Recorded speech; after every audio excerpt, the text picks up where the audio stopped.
ओम शांति।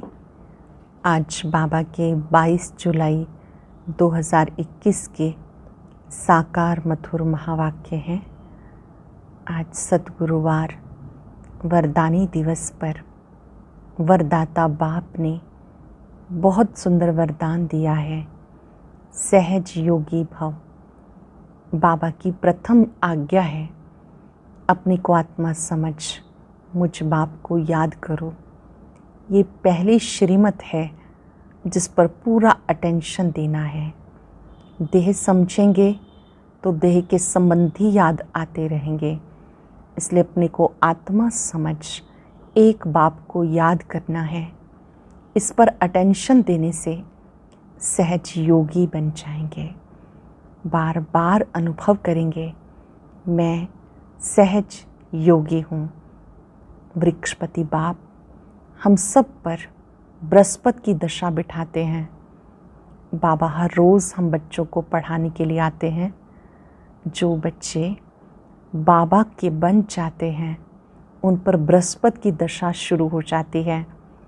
चलते चलते जब माया आ जाती है तो बृहस्पति की दशा बदल राहु की हो जाती है। कई बच्चे लिखते हैं, पहले हमारी अवस्था बहुत अच्छी थी, अब पता नहीं क्या हो गया, मूंझ गए।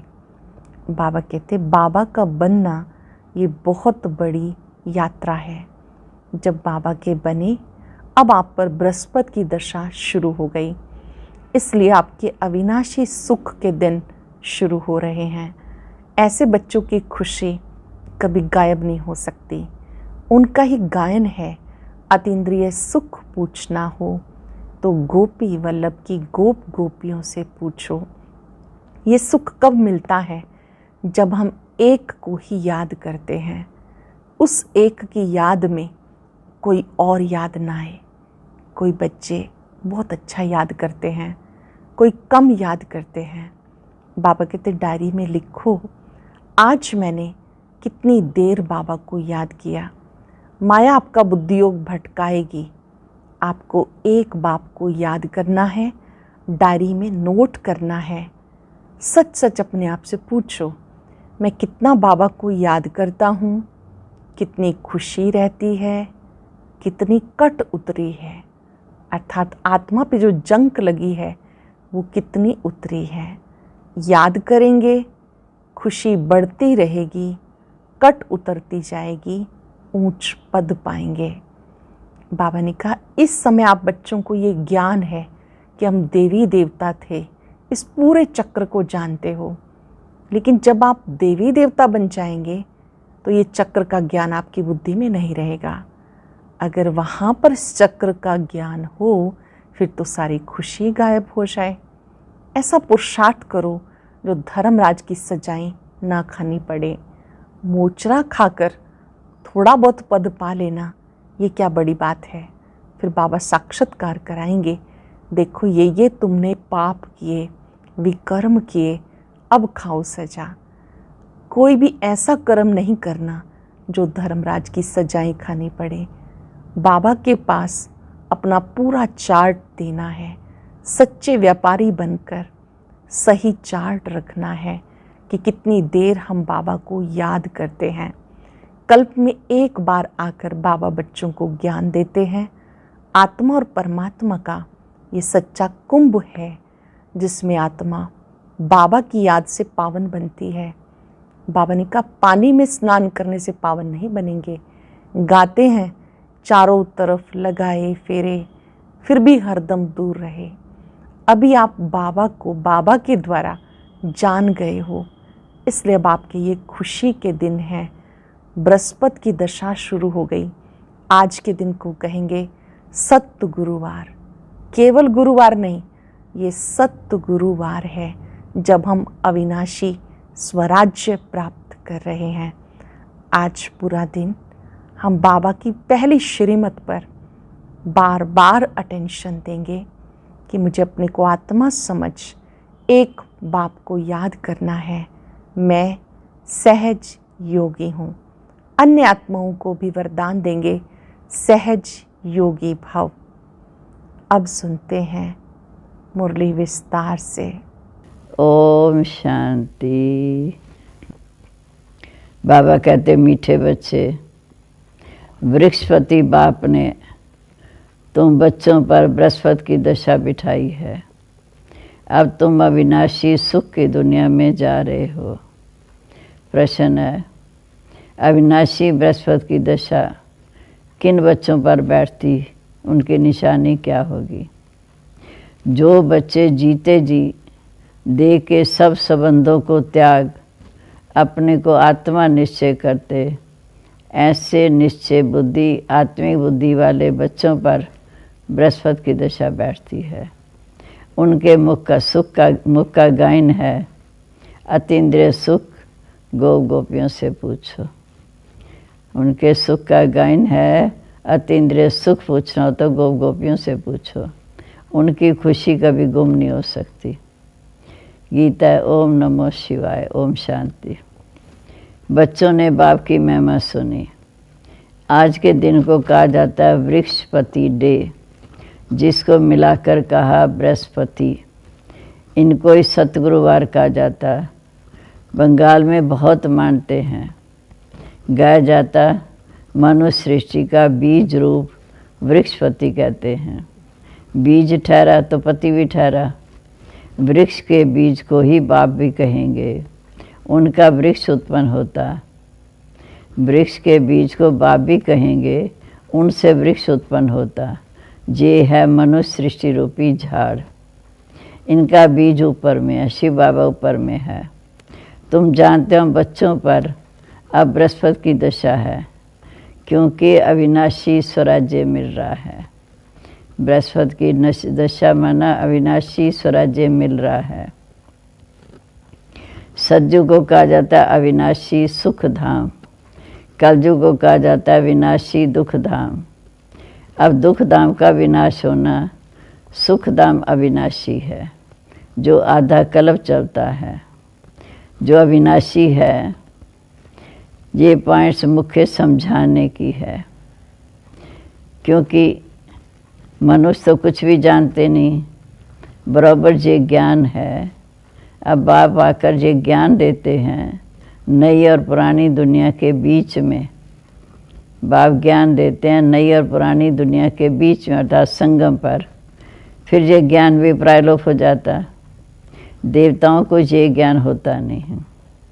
अगर उनको इस चक्र का ज्ञान हो तो रजाई की खुशी गुम हो जाए। अब तुमको ख्याल होता है ना, क्या राज्य लेकर फिर हमारी ये हालत होगी? अभी तो बाबा ने हमें सारे सृष्टि चक्र का ज्ञान दिया।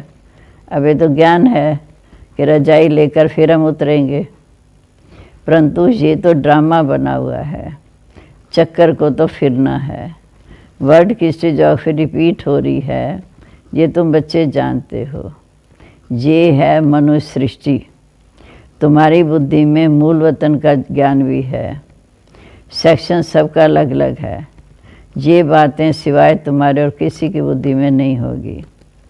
हम आत्मा असल में शांति धाम की रहवासी हैं, अविनाशी हैं। वह समझते बुद्ध पानी से निकल फिर उसमें समा जाता है। तुम्हारी बुद्धि में ये सारा राज है। आत्मा विनाशी है, जिसमें सारा पाठ नूंदा हुआ है। ये चक्र की नॉलेज कोई शास्त्रों में नहीं है। भल कहाँ शास्त्र का दिखाते हैं, चक्र को सिर्फ ऐसे लकीर लगा देते हैं, जिससे सिद्ध होता है कि अनेक धर्म थे। बाबा ने समझाया मुख्य धर्म और शास्त्र हैं 4। सतयुग त्रेता में एक ही धर्म होता, दूसरा कोई धर्म नहीं। ये सब द्वापर से शुरू होते, फिर देखो धीरे धीरे कितनी वृद्धि होती गई। अच्छा, फिर पूछते हैं गीता कब सुनाई गई? बाप कहते मैं कल्प कल्प के संगम युग आता हूँ। उन्होंने कल्प अक्षर निकाल संगम युगे युगे लिख दिया कि हर युग में आते हैं, लेकिन बाबा कहते मैं कल्प के संग अर्थात 5000 वर्ष के बाद आता हूँ। वास्तव में संगम युगे और कोई धर्म स्थापन नहीं करते। ऐसे नहीं कि त्रेता के अंत द्वापर के आदि पर संगम पर इस्लामी धर्म स्थापन करेगा, नहीं। कहेंगे द्वापर में स्थापन हुआ। ये संगम का सुहावना समय है जिसको कुंभ कहते हैं। कुंभ संगम को कहा जाता, ये है आत्मा और परमात्मा के मिलन का संगम। ये रूहानी मेला सिर्फ इस संगम पर होता है। उन्होंने पानी की गंगा का नाम बाला कर दिया।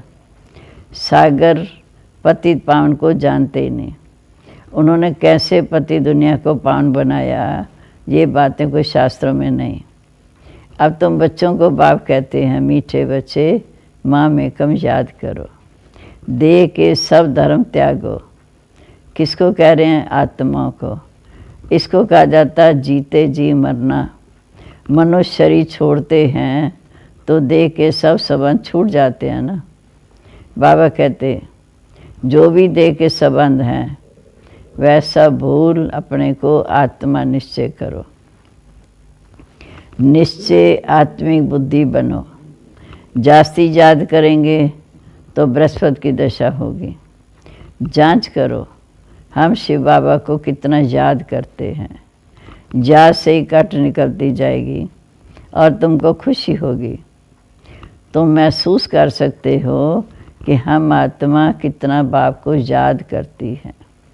अगर कम याद करेंगे तो कट भी कम निकलेगी, विकर्म कम विनाश होंगे, खुशी भी कम रहेगी, तो पद भी कम खाओगे। आत्मा ही सतो रजो तमो बनती है। इस समय का ही गायन है गोप गोपियों के अतीन्द्रिय सुख का। इस समय का गायन है गोप गोपियों के अतीन्द्रिय सुख का। और कुछ भी याद नहीं करना सिवाय बाप के, तभी खुशी का पारा चढ़ेगा। अब हमारे ऊपर बृहस्पति की दशा अर्थात सतगुरु की दशा है। फिर कभी खुशी गुम हो जाती। साधु संत आदि को तो वर्षा मिलता ही नहीं, तो मानेंगे कैसे? तुम बच्चों को बाप इस समय आकर वर्षा देते, बच्चों को वर्षा मिलता। मुख्य बात ये सिद्ध करनी है कि ईश्वर सर्वव्यापी नहीं। शिव जयंती होती है, शिव जयंती कहो, रुद्र जयंती कहो। रुद्र ज्ञान यज्ञ रहते हैं तो शिव वही गीता ज्ञान यज्ञ, जिससे विनाश ज्वाला प्रज्वलित हुई। प्रैक्टिकल में तुम देखते हो कैसे निराकार बाबा ने रुद्र ज्ञान यज्ञ रचा है। साकार तो कुछ कर न सके, ये बेहद का यज्ञ है। इसमें सारी पुरानी दुनिया स्वाहा होनी है, बाकी वो सब है जिस्मानी यज्ञ। कितना रात दिन का फर्क है।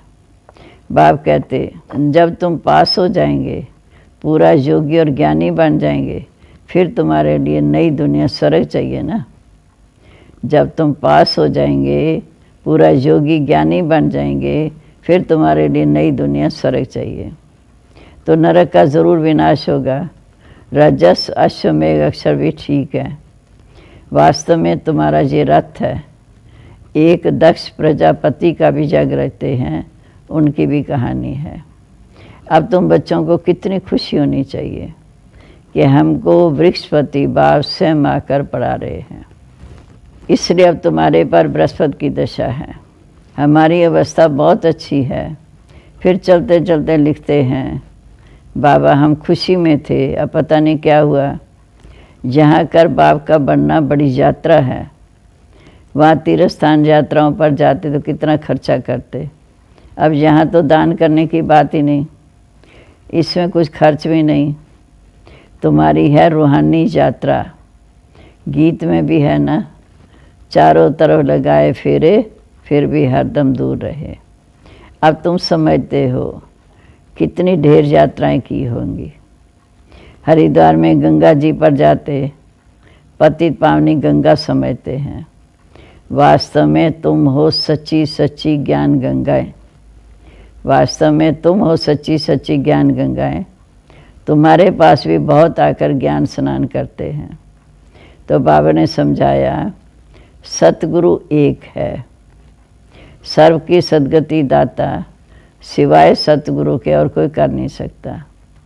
बाप कहते मैं कलब कलब संगम युग पर आकर सदगति दे पुजारी से पूज्य बनाता हूँ। फिर तुम पुजारी बन दुखी बन जाते हो। बराबर हमारा आधा कलब राज्य चलता है। फिर द्वापर में हम 100 देवी देवता वाम मार्ग में चले जाते। जब रावण राज्य शुरू होता है जगन्नाथ के मंदिर में जाओ, अंदर काली मूर्ति, बाहर में देवताओं के चित्र। तो बाबा ने कहा देवताएं भी विकारी दिखा दिए। देवताएं जब वाम मार्ग में जाते, द्वापर युग में आते, तो उस समय उनकी दृष्टिवृत्ति खराब होती। जहाँ देल वाले मंदिर में जाओ तो ऊपर में स्वर्ग दिखाते हैं, नीचे तपस्या में बैठे हैं। इन सब राजों को और कोई जानते नहीं। बाबा का तो अनुभव ही रहता है ना। ब्रह्मा बाबा ने तो सब प्रकार का अनुभव किया हुआ है। तुम बच्चे अब समझ रहे हो, आत्मा परमात्मा अलग रहे बोकार। 5000 वर्ष हुए हमें बाप से बिछड़े हुए। तुम जो पहले अलग हुए हो, तुम ही आकर पहले मिलते हो। सतयुग का फर्स्ट प्रिंस है श्री कृष्ण। कृष्ण का बाप भी तो होगा। कृष्ण के माँ बाप का इतना कुछ दिखाते नहीं है, सिर्फ दिखाते हैं माथे पर रख कर नदी से उस पार ले गए। रजाई आदि कुछ नहीं दिखाते। उनकी बाप की महिमा क्यों नहीं? अब तुम जानते हो कि इस समय कृष्ण की आत्मा ने अच्छी रीति पढ़ाई पढ़ी है, जिस कारण उसने माँ बाप से भी ऊंचा दर्जा पाया। तुम समझते हो हम ही श्री कृष्ण की राजधानी में थे, स्वर्ग में थे, फिर हम चंद्रवंशी बने। अब फिर सूर्यवंशी बनने के लिए बाप की श्रीमत पर चल पावन बन पावन दुनिया के मालिक बनेंगे। हर एक अपनी अवस्था को देख सकते हैं। अगर हम इस समय शरीर छोड़ दें तो किस गति को पाएंगे? हर एक अपनी अवस्था को चेक कर सकते हैं। हर एक समझ सकते हैं कि जितना बाप को याद करेंगे उतने विक्रम विनाश होंगे। मनुष्य के ऊपर कोई आफत या दुख आता है तो साधुओं के जाकर संग करते। फिर मनुष्य समझते हैं ये तो भक्त है, ठगी थोड़ी करेंगे। ऐसे ऐसे 2-4 वर्ष में बहुत धनवान हो जाते। उन्हों के बहुत छिपे हुए पैसे हैं। हर एक अपनी बुद्धि से समझ सकते हैं। तुम्हारे में भी बहुत हैं जो कम याद करते हैं। इसलिए बाबा कहते, मीठे बच्चे अपना कल्याण चाहते हो तो अपने पास नोटबुक रखो, चार्ट नोट करो। हम सारे दिन में कितना बाबा को याद करते हैं। बाबा को याद नहीं करेंगे तो ऊंच पद नहीं पा सकेंगे। विक्रम विनाश नहीं होंगे तो ऊंच पद कैसे पाएंगे? फिर सजाएं खानी पड़ेंगी। मोचरा भी खाकर फिर थोड़ा पद मिलता तो किस काम का? धर्मराज का मोचरा ना खाएं तो उसके लिए पुरुषार्थ करना है। तुम देखते हो शिव बाबा बैठा है, धर्मराज भी साथ है। तुमको सब साक्षात्कार कराते कि तुमने ये किया था, याद है? अब खाओ सजा। फिर उसी समय सजाएं उतनी खाते हैं जितनी जन्म जन्मांतर खाते हैं। पिछाड़ी में थोड़ा टुकड़ मिला, माना पिछाड़ी में थोड़ी स्वर्ग की रजाई मिली, तो उससे क्या फ़ायदा? इसलिए बाबा कहते, मीठे बच्चे अपनी अवस्था की जांच करो, अपना पोता में निकालो। कोई 6 मास का, कोई 2 मास का, कोई तो रोज़ का भी निकालते हैं। बाबा कहते तुम भी व्यापारी हो। कोई विरला व्यापारी बेहद के बाप से व्यापार करता है, जो इस समय अपना तन मन धन सब कुछ देकर नई दुनिया में नया लेगा। धन नहीं तो तन मन तो है, उसको शराब भी कहते हैं, मट्टा सट्टा करते हैं। तुम तन मन धन देते हो तो रिटर्न में 21 जन्मों का वर्षा मिल जाता।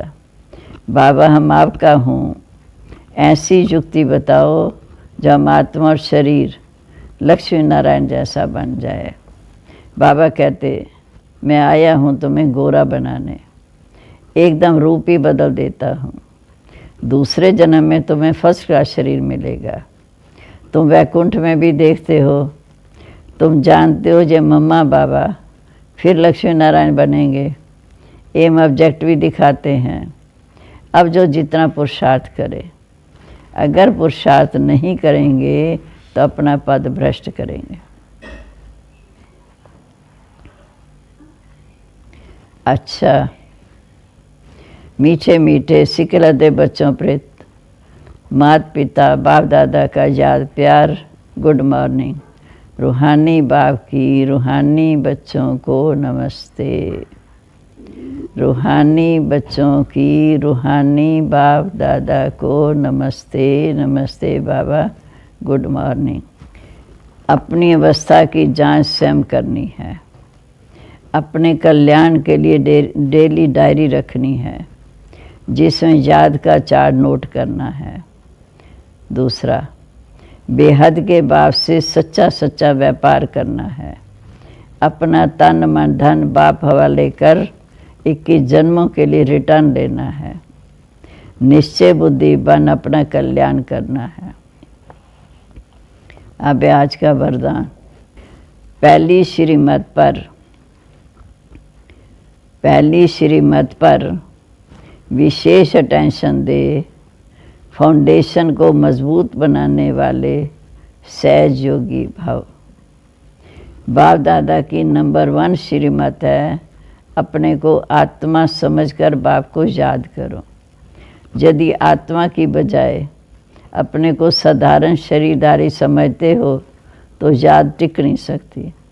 वैसे भी कोई 2 चीज़ें जब जोड़ी जाती हैं तो पहले समान बनाते हैं, बराबर करते हैं। ऐसे आत्मा समझकर बाप को याद करो तो याद सहज हो जाएगी।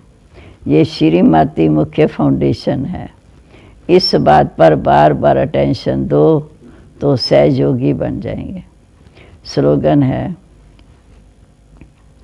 कर्म आत्मा का दर्शन कराने वाला दर्पण है। क्योंकि जैसा कर्म करते हैं वो हमें सज़ा तो मिलती है, हिसाब किताब चुकता करना है।